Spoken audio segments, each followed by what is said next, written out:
re na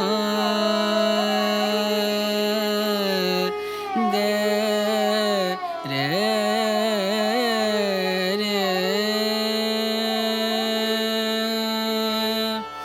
re na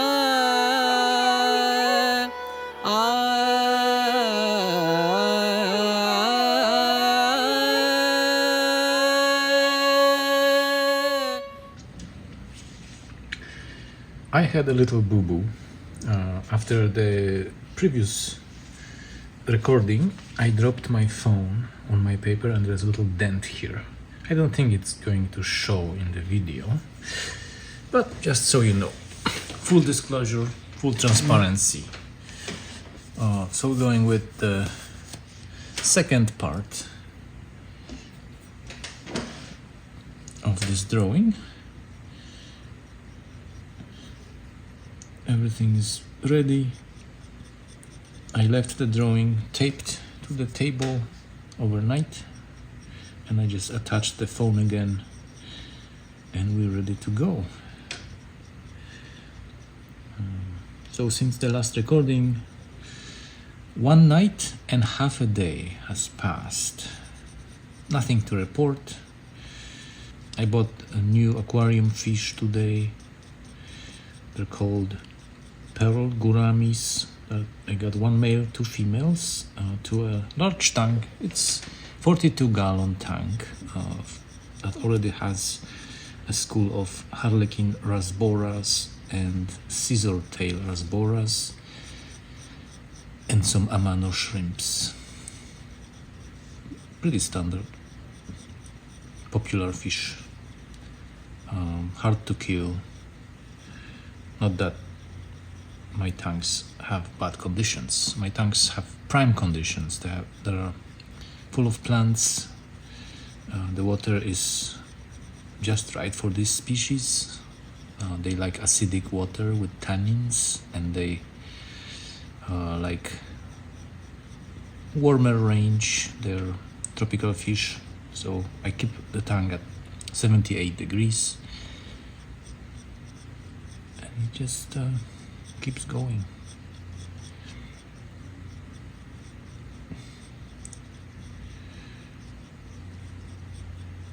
And I went to the speaking of communication, I think I talked about communication in the previous video. I went to this fish store today and I asked people in the store to test my water from one tank where I have some problems with my little fish dying. I don't know why. So the water tests turned out okay, nothing deadly going on with my water, so it might be something else that causes the problem. And then there was the owner of the store. She's in her like maybe late 30s, very energetic lady, very passionate, and she's passionate to the point of having trouble listening to the clients say, and I found myself being interrupted mid-sentence by her excitement, and I'm not sure if my words went through to her.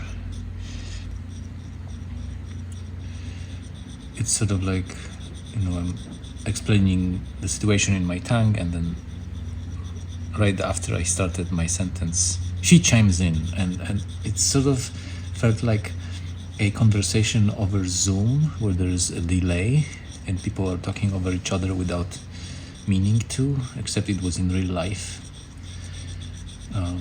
And then the other communication blunder I had was when I found a company that fixes skylights and roofs. Our skylight in the bedroom doesn't leak. It's a perfectly fine skylight, except in the winter the temperature difference between outside and inside is so great, and the moisture inside is so great that during the winter skylight creates rain and it drips on us. at night, and there's not much we could do about it so far. And I called the company. I didn't call the company. I specifically didn't want anyone to bother me and call me on the phone. So I found a company online, and I filled out a little survey about what's going on with this, with the contact information, with what's going on with the roofs, with the skylight. I filled everything out. My contact email, phone number, address even. And then there was this one checkbox that I really appreciated, which was preferred form of communication. And there was a drop-down menu, and I selected email. So I automatically assumed that if I select email to be the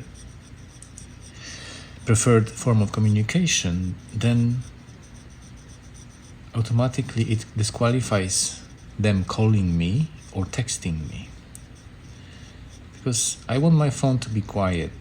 I pick up the phone when I really know who's calling, when there's a caller ID. When I don't know who's calling, it's most of the time it's someone trying to sell me something, or a spam, or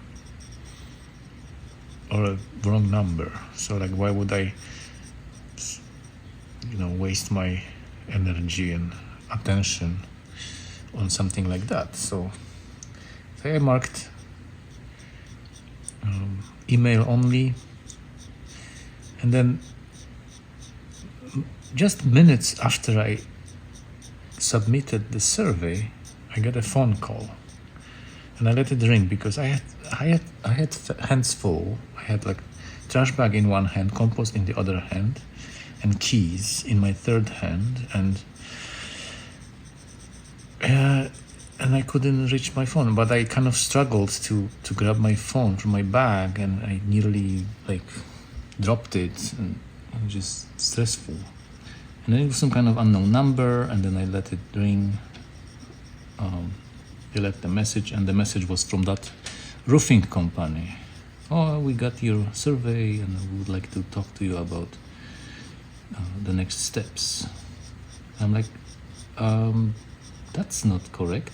I specifically requested not to be called. And then I got a text from them.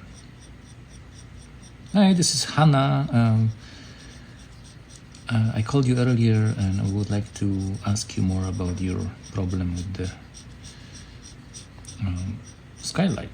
And of course, I don't know, I could have let it slide, but it's important, establishing the relationship with the company, that the people you might potentially hire to do a job, is built on trust. And if someone right off the bat violates the wishes of the clients by being too giddy and excited and calling despite of specifically telling them not to, then I'm done with them. So I replied to the text saying that I specifically marked communication preference to be email, and I don't appreciate being bombarded with the phone calls and texts. And then her reply was, oh yeah, but we did send you email, so please reply. And at that point I was done, because it just sounded like she didn't get it, or she was just being purposefully difficult.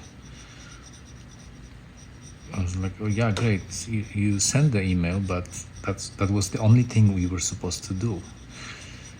So that company will not hear from me. And if you know anything about this channel, it's my disdain for how wanting to make money makes people behave, and how it makes people try too hard. And by trying too hard, sometimes it backfires. You lose the clients because you're too giddy you are crowding people who could be potentially your clients, and then they don't know whether they should try to get a restraining order against you, or just let it slide and then hire you. But like, I wouldn't hire someone who doesn't listen to me. I would tell them what my concerns are. They totally would go over their heads. They would totally ignore it, because another thing that bothers me with professionals is that every single professional seems to be assuming that any potential client that they talk to is totally oblivious to the topic, totally inept. That goes not only for doctors, but even that lady at the fish store. She basically assumed the position of I'm speaking to a totally inept fish keeper. And she was, I felt really condescended to, because she was telling me about steps that are very beginner steps, very basic steps. And I'm doing that. Yes, I have that medicine. Yes, and I kept like confirming that. Yes, I know that. It's the beginner level stuff. I've been at it for almost 4 years, and I have 12 tanks in my room, and I've gone through all the trials and tribulations of fish getting sick, tweaking the water chemistry, and balancing the plant life and substrate and pH hardness and all that stuff. And it just, sometimes people waste time on assuming that whoever they talk to is a beginner.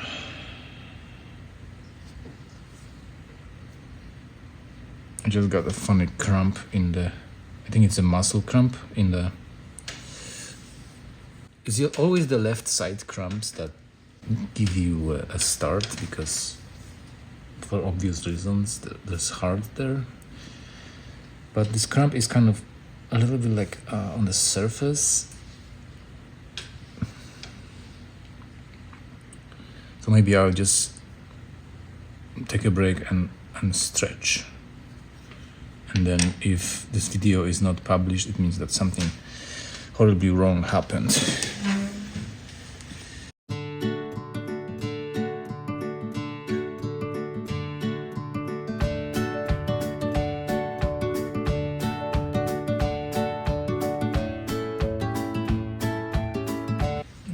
I think I'm fine.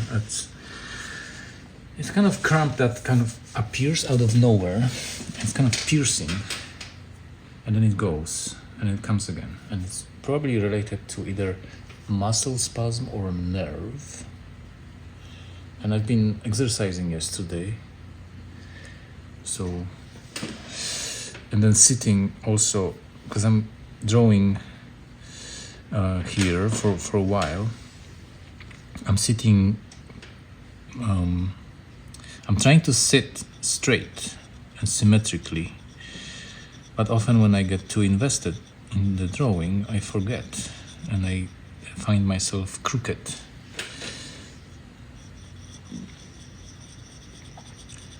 And the kind of self-check is when you think you have heart attack, it's like, is it a consistent pain,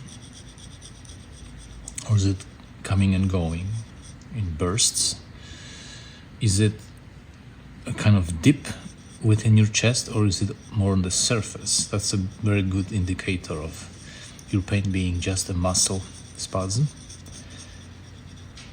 Is it like a dull and kind of like crushing pain? And does it radiate to your jaw?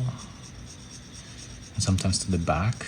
And does it make you dizzy and out of breath? And is your mouth blue? And also, and then you will know if it's an emergency. You will know. Although many times people who experience a panic attack for the first time end up in an emergency room because these sensations seem very new to them, and they mimic some sort of... Actually, anxiety can mimic all sorts of very serious emergency health crises, like heart attack, because you're out of breath. Sometimes your chest feels tight, and then you are in an emergency room for hours and hours and hours, and then they test you, and then nothing is found, and then you celebrate having wasted most of the day on nothing. But it's always better to be safe than sorry, and if you feel like something is not right or new, then have it checked out. That happened to me in 2012, when I had kind of had this first episode of anxiety, which felt less like just having butterflies in your belly or being nervous. It just felt like physical symptoms of some sort of sudden emergency failure of my body, and I thought it was something serious, and I called my spouse, and she took me to the hospital. Then I was checked out, and it turned out there was nothing going on. I even had good hydration, electrolyte balance was okay, and the anxiety attack happened when I was on my long run. I used to go on these very long runs. This one was going to be one of my first spring runs, and I was aiming for 20 miles. So 10 miles one way, 10 miles the other way, and I was running along the Charles River.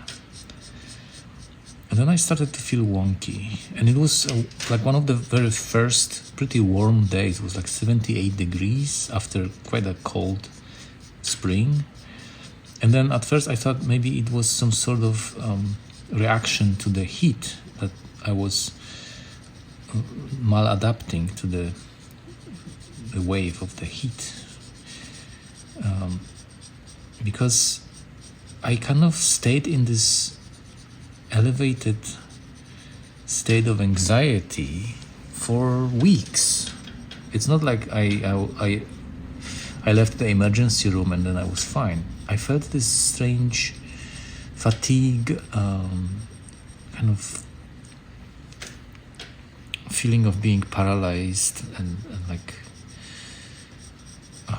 weird sensations, like neurological sensations that were totally non-existent. It was just my mind playing tricks on me. Dizziness, being out of breath, and it was all anxiety. And I assumed that maybe it was my body trying to tell me something, and what it was trying to tell me is that I'm running too much, I'm pushing too hard, and I have to ease off. And something I didn't quite understand back then. I thought it was just some kind of heat stroke or something. So I thought, when I run, I feel more relaxed. So I kept running, I kept pushing. And even then, that year, later on, so May passed, June, July, August. And by September, was it November? No, it was October, I think. I signed up for a Bay State Marathon because I wanted to qualify for Boston. And I remember training for that marathon, and sometimes when I would run, I would keep feeling this weird sensation. It's kind of being on edge and like out of breath, or dizzy. But I kept running because I thought running will help me. So it was sort of ill-advised, but I pushed through it, and I had actually a pretty good marathon. I did not qualify for Boston, and the reason was that despite of having performed pretty well, that year they changed the qualifying times for my age group. They changed it from 3 hours and 15 minutes to 3 hours and 10 minutes. So it was my second attempt at qualifying. First one was Chicago Marathon, which was my first marathon, and I ran it in 3 hours and 13 minutes. Not bad for the first marathon. It was hot too. And then the second one was that one in 2012, after the bout of anxiety. And that one I ran pretty well, and I even sprinted to the finish line. It was really something, and I heard people like saying, "Oh my God, oh my goodness, look at that, sprinting to the finish line." But I felt really good. But I didn't qualify because my time of 3 hours and 12 minutes didn't cut the qualifying time, which was 3 hours and 10 minutes. And then the third attempt, there was a third attempt a year later, 2013, also Bay State Marathon. And that day was super cold. It was windy. It was October. It was windy and unseasonably cold. It was almost like freezing rain. So very kind of icy wind and freezing rain. Very cold. But I showed up and I did it in similar time. I think I only had 1 minute. I didn't qualify for Boston by just 1 minute.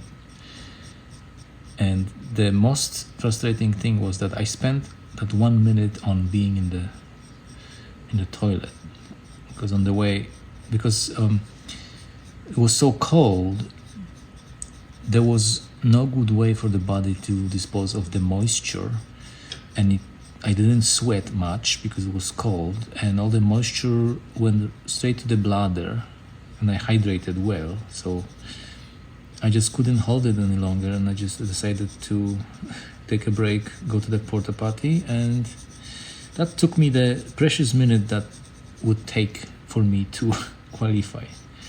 So like for a while I used a new Facebook nickname. I called myself Peter Nearly, because it felt like everything I do in life is like a near success. I nearly succeeded at this, I nearly succeeded at that. And it's never quite, like, it's always like a sunk cost fallacy thing, where you've seen those cartoons where there's a person digging for diamonds, and there's like a cross section of how they're doing. Of course they don't know how they're doing, but they're stopping maybe inches from where the diamonds are, and they say, that sunk cost fallacy is a fallacy, so I'm going to stop and walk away from it. There's no diamonds. And the diamonds were right. Like, it would take one more dig.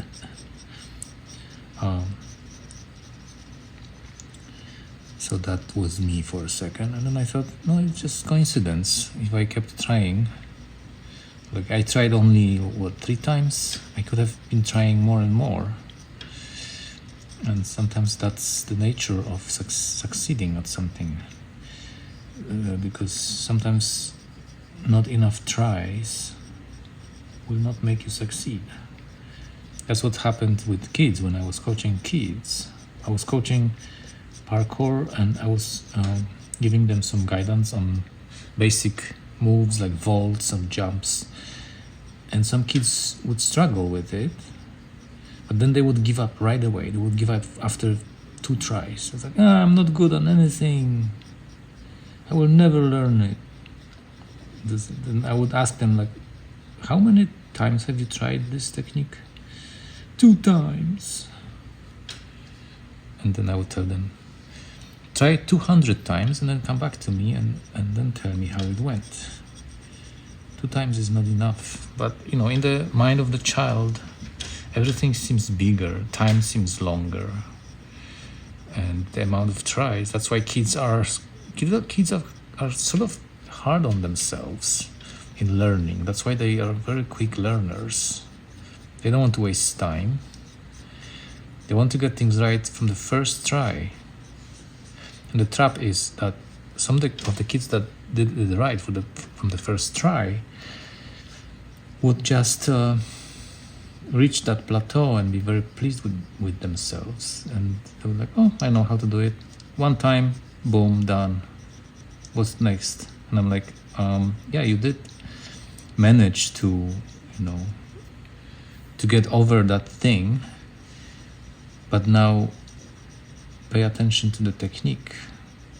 You were a little sloppy going over that thing, and now the next thing to practice is quality of your movements, the silence, smoothness. And so it's not just like checking boxes. I think I said something about that in other video. What does it mean to be good at something? And of course, if you want to succeed right away, being good can mean only that you just checked that box, you just reached that finish line, no matter how. There are some runners that have very ugly looking technique, like Emil Zatopek was a Czech runner who was extremely dedicated, very expressive in his running, but his running was ugly. It was very heavy looking, and he was like huffing and puffing and swaying from side to side, and like it was ugly form, but it worked for him. What was most important was to reach the finish line quicker than others, and that's the bottom line. But then, does it really mean that you are good at it? What about being a good runner who pays attention to the form, or watching such runner is almost like a artistic experience, like going to an art museum or seeing a ballet, because they are so graceful in their movements, but not fast. They didn't beat Emil Zatopek, but if the criteria was form, then Emil Zatopek would be last, because his form is really ugly.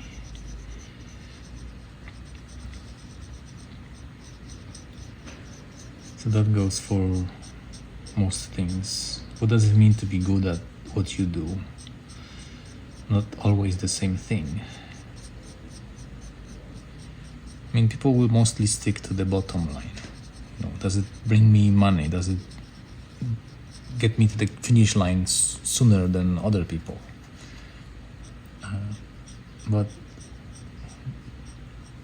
Or with food, you just you can either eat a block of cheese,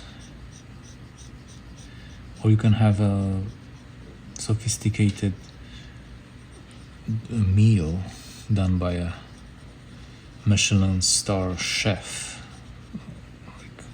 This something that you want it to last, that melts in your mouth, and it's just made of perfectly balanced ingredients, fresh from the farmer.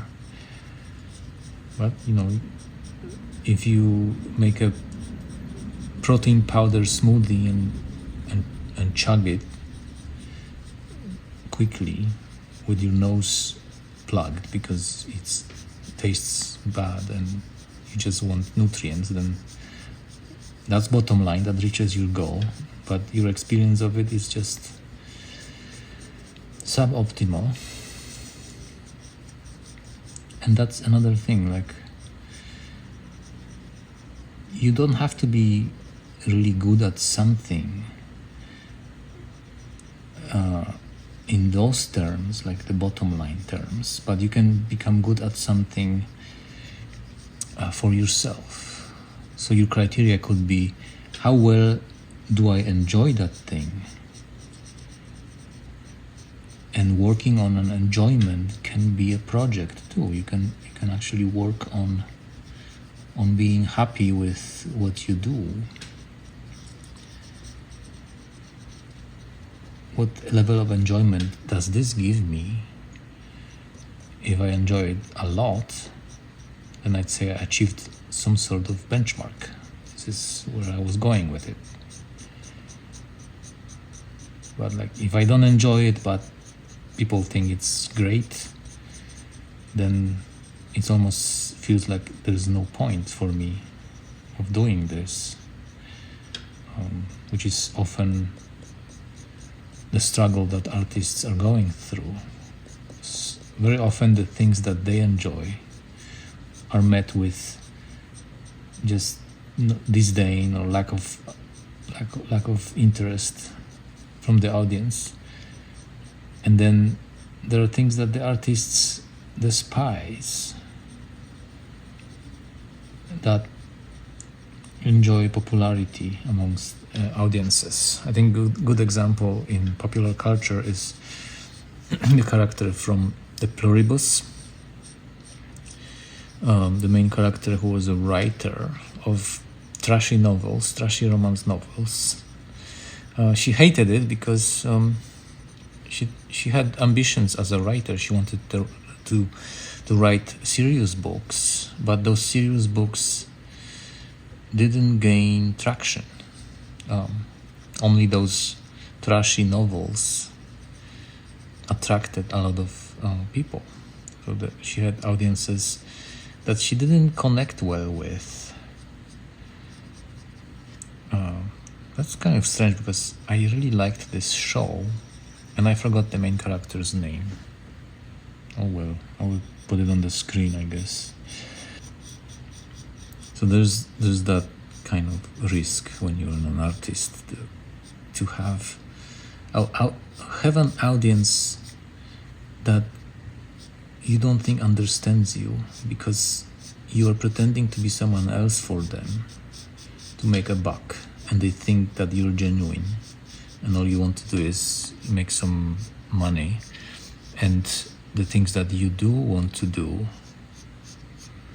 are not appreciated by your audience. So sort of like a phony relationship where someone likes you not for who you are but for who they think you are, and then you keep up the appearances in order to keep the relationship going, but it doesn't last.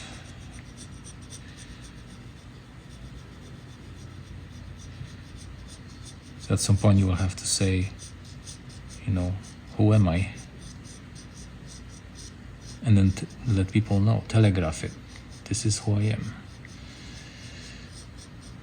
Because you can't keep up the game of pretending to be what they want you to be. And this is often what people fall into, the trap of people pleasing. And then the more people they're trying to please, the less they know how to behave, how to be with those other people. And then the lie backfires on them.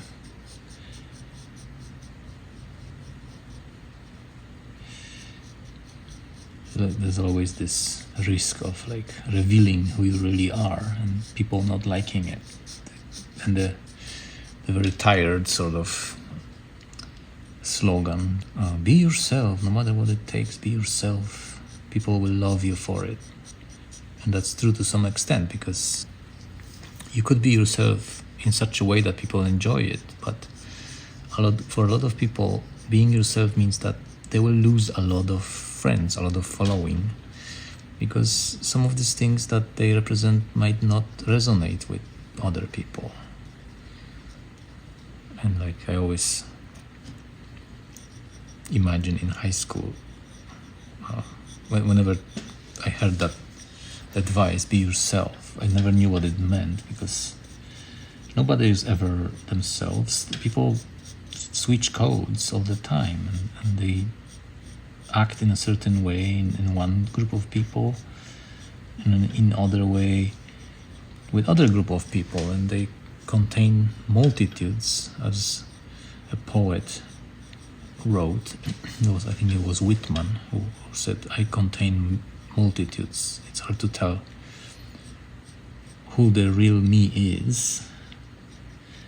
And that's true, because if you are a teacher and you are in front of your students, then you can't be a jovial jester or a silly person, although sometimes maybe that could work.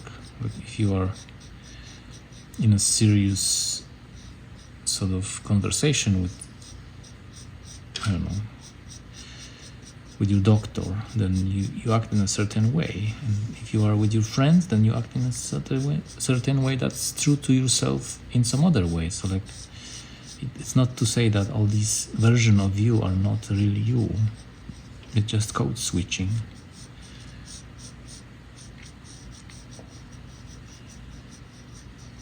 And sometimes I would hear my dad speaking to his dad, and his dad had more of a kind of folksy slang going on, like a little language that people use in the mountains. And then my dad had more of a, I'll call it TV language, which was more like a universal Polish that we learned at school without any elements of slang. And then when my dad was on the phone with his dad, I was like wondering, who is this guy? He's like, he sounds totally different. He's using words that he's never using. And that's because he wanted to level with his dad. He wanted to kind of adjust his frequency so that his dad can enjoy the conversation. And that there's nothing wrong with that. It's not like my dad is phony and pretends to be someone else.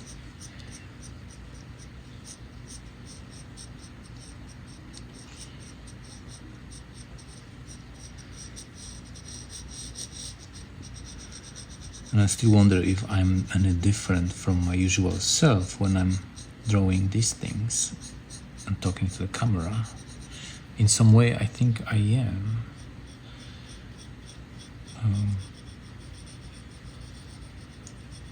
There are certain behaviors that, like, I am a little self-conscious, because deep down I know that this video will be likely shared and published. So I'm not saying things that I would normally say or think without breaks. I did catch myself editing out some questionable sentences that didn't ring right, that didn't quite, could be understood wrong, I would say, even though my intentions were pure. So there are always ways to express yourself so that you don't trigger people in the wrong way, and you can actually convey the same message by using the correct words rather than saying the same thing using words that can be triggering or inappropriate. And today it's quite a kind of sensitive topic now, the cancel culture, and people are being accused of being snowflakes if the joke is about them and they get triggered. But then those who accuse others of being snowflakes, when they are faced with some humor against them or about them, and they behave like there should be a censorship, and like nobody likes the joke. I mean, everybody loves a joke unless it targets them. Then it's a whole different story, and suddenly they scream cancel culture, wokeism, and all that. And then there are these comedians, especially the old-timey comedians, are complaining that people don't laugh at their jokes anymore because everybody is so triggered, and like. But there are a lot of comedians that are still very funny, very inappropriate too, and that's the key. They know how to use their language so that it's still saucy and racy and but it's still within the parameters of respectful discourse. It's the kind of discourse that doesn't strive to kick the less powerful. If someone's lying down, you don't kick them. You punch up, you don't punch down. That's the very basic rule of comedy.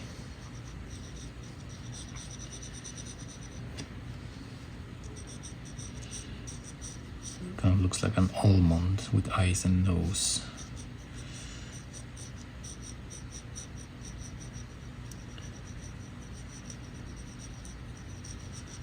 All right. I'm going to take a little stretch break, and I'm going to see how my new small friends are doing.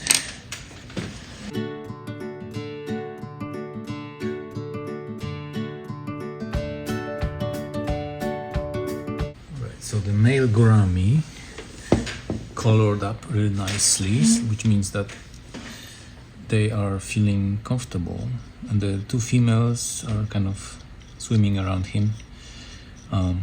But the first hours, the first days even in the aquarium are a little tense, and you find fish kind of exploring their boundaries and swimming around and kind of really sticking to the glass. It's like seeing, is there like some kind of gap where I can swim to the open waters? And obviously there's no such gap.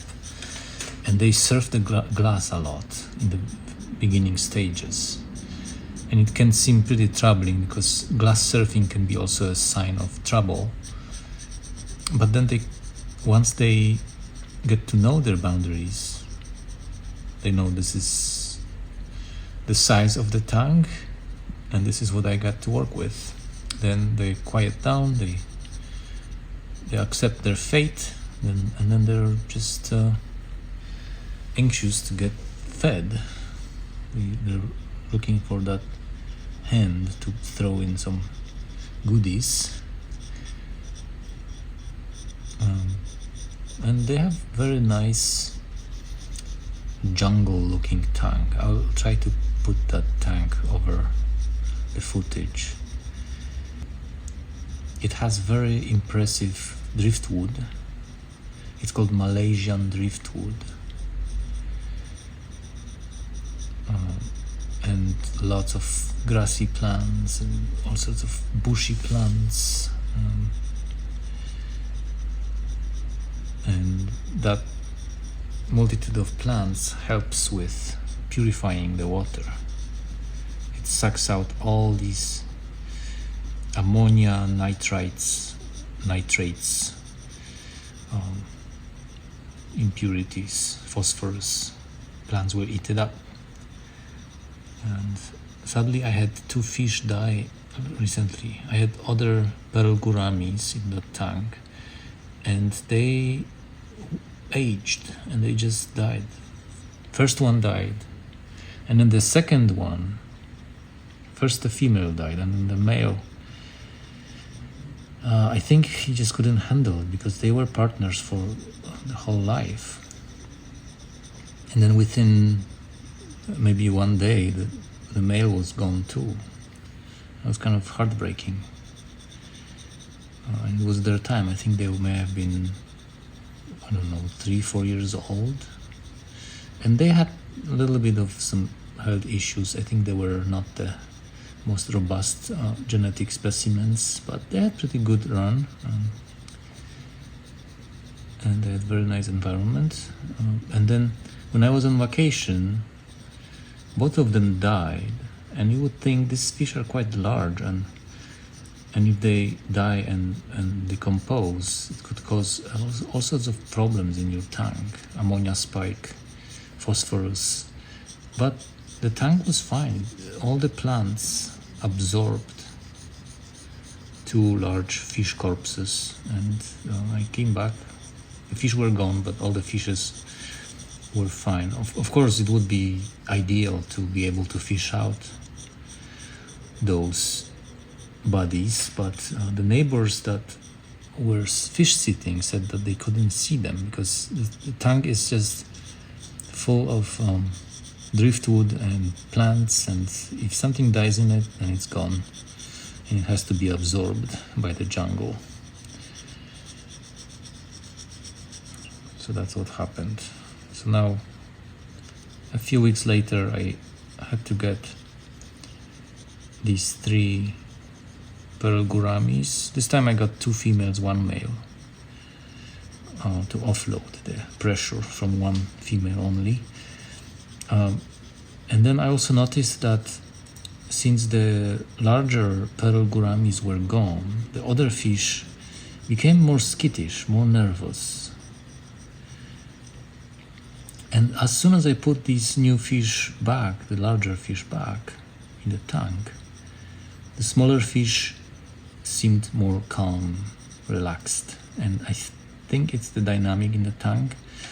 When the school of small fish finds itself kind of stranded, alone in a tank, in an environment, they assume that there could be some predators lurking somewhere, and they become extra careful, extra cautious. But then, if there is a large fish with them that they know is peaceful, so that they are calmer because they assume that if there is a larger predator that might be aggressive towards them, those peaceful, gentle giants will defend them against that predator. So there's a whole lot of fish dynamics going on in the tank. And sometimes it goes the other way. Sometimes the large fish seems much more at ease when there are some small schools of fish swimming around. We call them dither fish.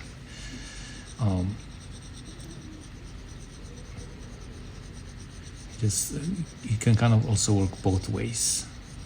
The large fish are more calm when the small things are around, and the small things are calmer when the large fish are around. Large fish, but the key is that the large fish have to be peaceful. They should not attack the small fish. And pearl gouramis are like little angels, very, very peaceful. There are some other gouramis that are actually quite aggressive, so I avoid them. And actually, pearl gouramis are the most spectacular, I think, in the family of this species.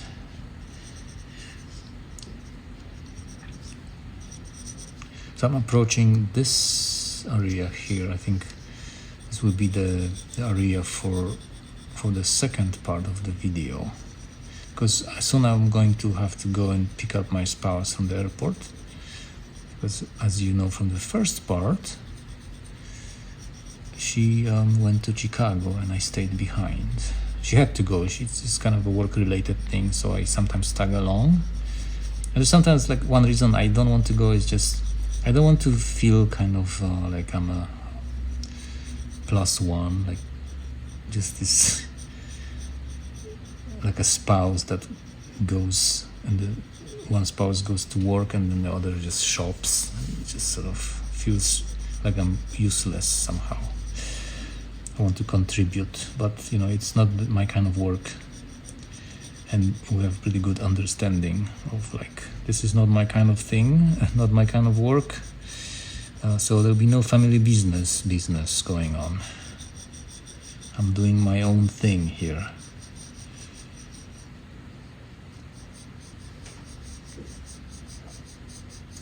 And it's pretty windy now where I am, so I wonder if the plane will be delayed.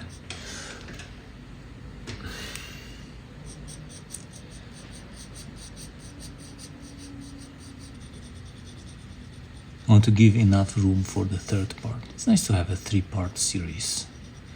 The magic number 3.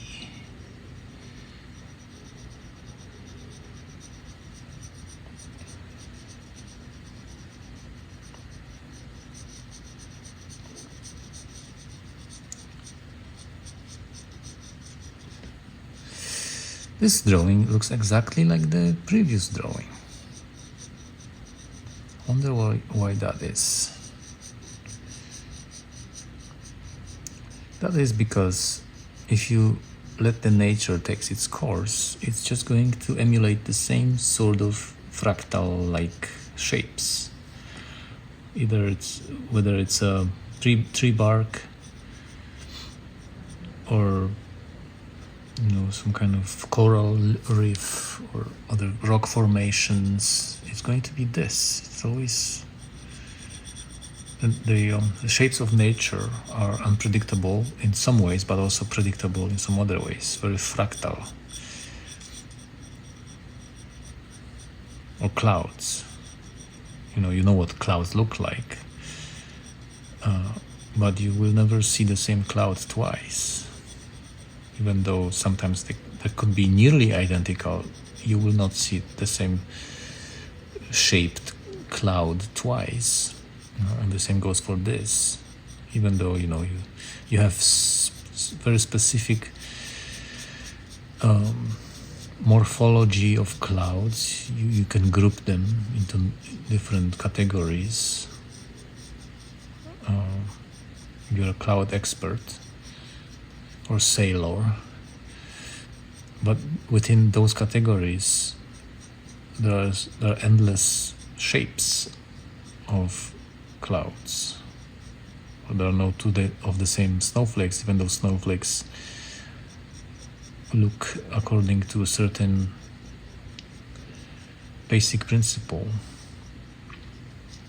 So the basic principle for these drawings is to avoid square shapes and straight lines, and just cover the paper methodically and slowly with curved lines, with most often like this kind of line, or sometimes more strand-like fibrous line, but never straight. And of course it fits within the rectangle, because everything fits within a rectangle. I don't know if I think I did a rectangle rant in one of my first videos. Like, we are trapped in the realm of rectangles. Rectangular beds, rectangular coffins, rectangular tables, sometimes round tables, but rectangular tables are much more space efficient. Rectangular screens, rectangular floor plans. We go outside and we are faced with this sort of irregularity, but the reason why we are most often very bored indoors is that indoors the shapes are very predictable and usually limited to just rectangles. Just look around your room right now.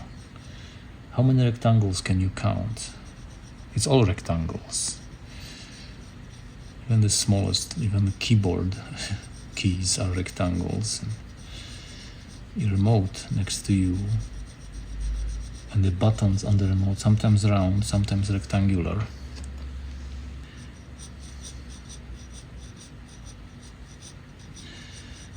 So today is Thursday, which means plant-based food for me. I kind of I'm experimenting with some elimination diet, and at some point I tried to go plant-based entirely. First vegan, then vegetarian, but it didn't go too well. I felt sick. I felt really anxious and sick and weak and dizzy, so that failed. But now I'm a little smarter about it, and I'm trying to alternate it, so that I'm going vegan every other day or vegetarian. And I feel pretty good. And for me, it's quite important to do it all according to the activity level on that day.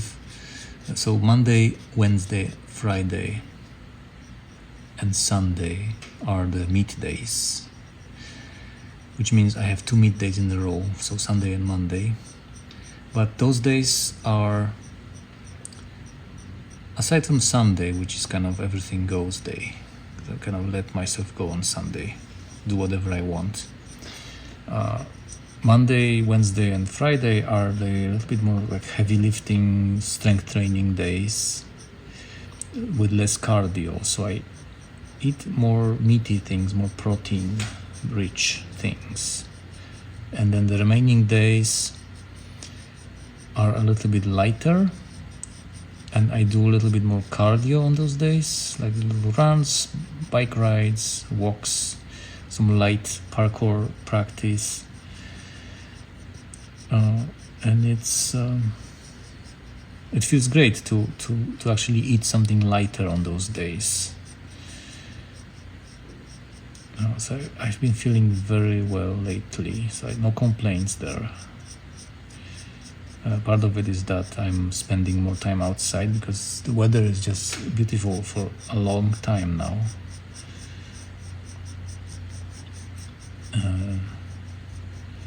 And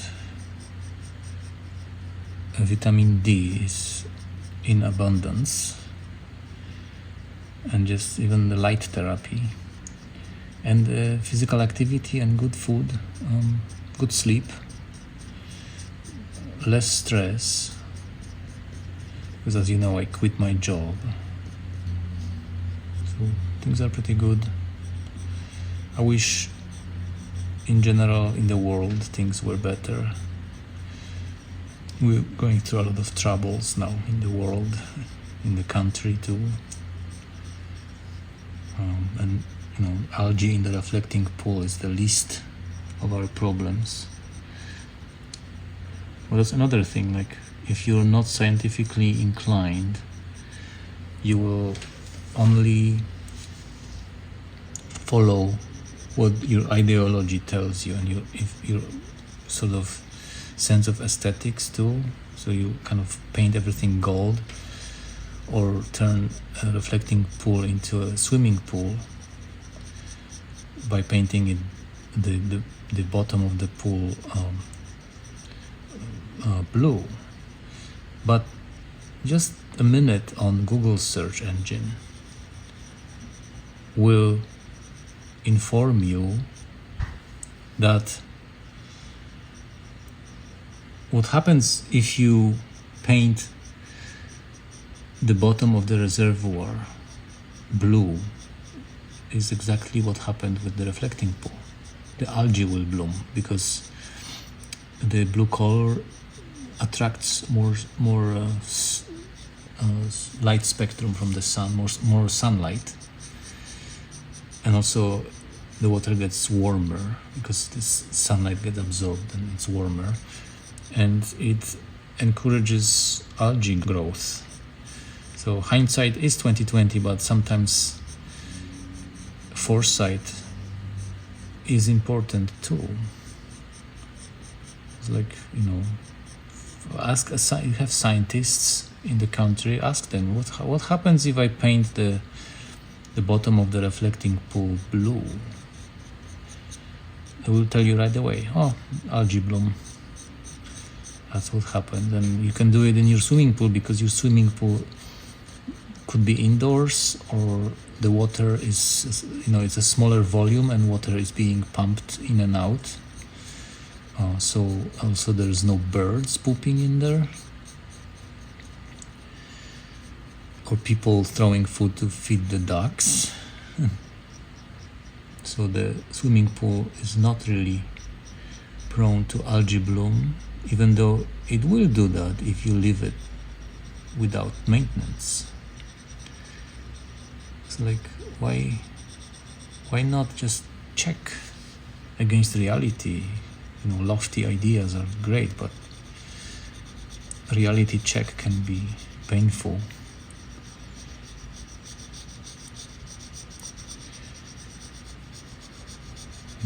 Ideology versus reality is the fiercest battle that's been fought over the human history. Another example of that is like the belief that the purity of blood will maintain your line. Like it's all about blood. That's why it's okay to marry your cousin. If you are a nobility, you marry your cousin. And 1 second. Oh, okay. I have some update on the pickup. So I'm going to leave this here because I'm going to go soon to the airport. And stay tuned for the part 3.